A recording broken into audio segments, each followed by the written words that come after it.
ఛీ! మీరు మారారా? నువ్వు మారవా? మనమెందుకు మారతాంలే. మనం బాగుపడొద్దు, పక్కోళ్ళు గూడా బాగుపడొద్దు. ఏం మనుషులురా బాబు మీరు. ఇది ఎవరికి చెప్తున్నానంటే, నాగ చైతన్య లేటెస్ట్ మూవీ 'తండేల్'. ఇది సినిమా గురించి చాలామంది నెగెటివ్‌ని స్ప్రెడ్ చేస్తున్నారు. నేను చూషినా, సెర్చ్ చేసి మరీ చూషినా.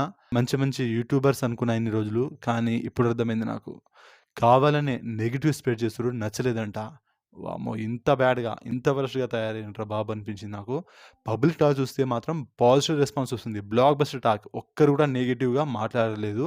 ఓన్లీ మన యూట్యూబ్ ఛానెల్స్ వాళ్ళు మాత్రమే నెగెటివ్‌గా ఈ సినిమా నుంచి మాట్లాడుతున్నారు. అంటే అందరు కాదు, కొంతమంది. వాళ్ళ పేర్లు చెప్పొద్దు. మీ అందరికి తెలుసు, మీరు చూసే ఉంటారు. వాళ్ళ పేర్లైతే కామెంట్ చేయండి. ఆ ఛానెల్స్ పేరు. చాలా ఛానెల్స్ వాళ్ళు కావాలనే నెగెటివ్ స్ప్రెడ్ చేస్తున్నారు. వాళ్ళు ఇంత నెగెటివ్ స్ప్రెడ్ చేషినా గూడా సినిమాకి కొంచెం గూడా ఎఫెక్ట్ అవ్వలేదు. సో, డే 1 కలెక్షన్ తోటి నిరూపించింది సినిమా. డే 1 21,00,00,000 గ్రాస్ అయితే క్రియేట్ చేసింది వరల్డ్ వైడ్‌గా. సో, నాగ చైతన్య కెరీర్‌లో బిగ్గెస్ట్ ఓపెనర్‌గా ఈ 'తండేల్' మూవీ నిలిచింది. అంటే నెగెటివ్ చెప్పే వాళ్ళకి డబ్బులు అందలేదేమో మరి.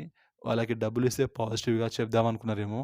ఎవరు ఏమన్నా పాజిటివ్‌గా అన్నా, నెగెటివ్ అన్నా ప్రేక్షకులు వాళ్ళకి నచ్చితే 10 మందికి నచ్చిందని చెప్తారు. నచ్చలేదంటే నచ్చలేదురా అని 10 మందికి చెప్తారు. అలా టాక్ స్ప్రెడ్ అవుతుంది. సో, వీళ్ళు ఎంత నెగెటివ్ స్ప్రెడ్ చేషినా గూడా ఇప్పుడు టాక్ ఏంటో అందరికి తెలిసిపోయింది. సో, సినిమా అయితే బాగుంది భయ్యా. ఎవరి మాటలు నమ్మొద్దు. Cinema block buster hit. వీడియోని లైక్ చేయండి, షేర్ చేయండి, ఛానెల్‌ని సబ్స్క్రైబ్ చేసుకోండి.